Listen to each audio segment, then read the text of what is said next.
Cuba Información. No me digan más mentiroso, no me digan más, no me digan más. El pasado 3 de enero moría en una cárcel de Chicago, Estados Unidos, una mujer que realizaba una huelga de hambre. En noviembre de 2011, 3 presos varones morían en California, también tras una huelga de hambre que movilizó a 12.000 prisioneros en 13 estados del país. Nada de esto fue noticia internacional ni provocó protestas diplomáticas contra el gobierno de Estados Unidos.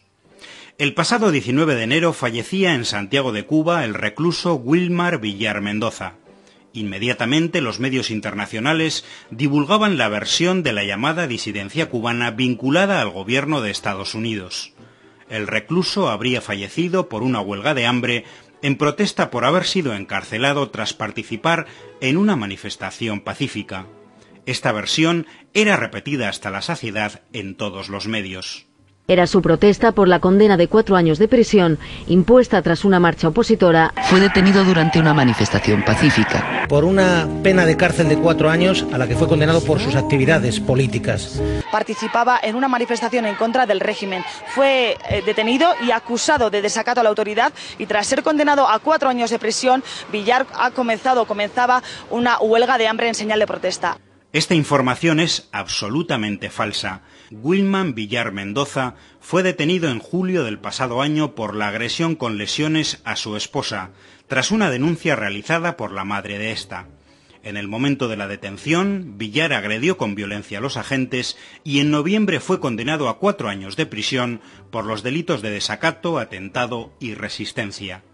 Una vez condenado, siguiendo un patrón ya clásico en los últimos tiempos, entró en contacto con la disidencia cubana con la intención de ser beneficiado por las medidas de gracia del gobierno cubano a presos de este colectivo. Villar fue atendido en el Hospital Clínico Quirúrgico Dr. Juan Bruno Zayas y falleció por las complicaciones de una neumonía severa. El gobierno cubano asegura incluso que ni siquiera se encontraba en huelga de hambre. En contraste con el silencio diplomático tras las citadas muertes por huelga de hambre en Estados Unidos, las presiones diplomáticas contra Cuba tras la muerte de este preso no se han hecho esperar.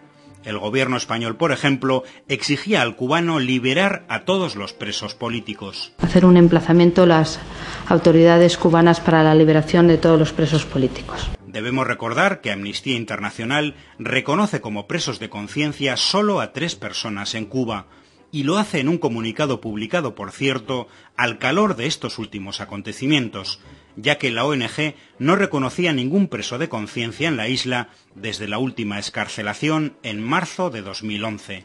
Organizaciones de la disidencia cubana financiadas por Estados Unidos sostienen, por otro lado, que existen al menos 60 presos políticos en la isla, pero la propia agencia norteamericana AP, poco sospechosa de apoyar las versiones del gobierno cubano, relataban que estas 60 personas están presas por delitos violentos, aunque políticamente motivados, como sabotaje y secuestro de naves. Estos son, al parecer, los presos políticos que reivindica el gobierno español. Si tomamos en consideración estos datos, los 3 presos de conciencia en Cuba son bastantes menos que los más de 100 en cárceles españolas, condenados solo por su filiación política al independentismo vasco y que jamás participaron en acciones violentas.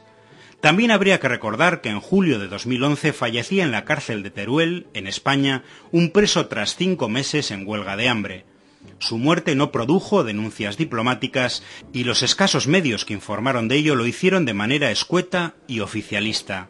El pasado 20 de diciembre fallecía en el Centro de Internamiento para Extranjeros de Madrid una inmigrante congoleña sin papeles, por una neumonía que no le fue diagnosticada porque dicho centro carecía de servicios médicos.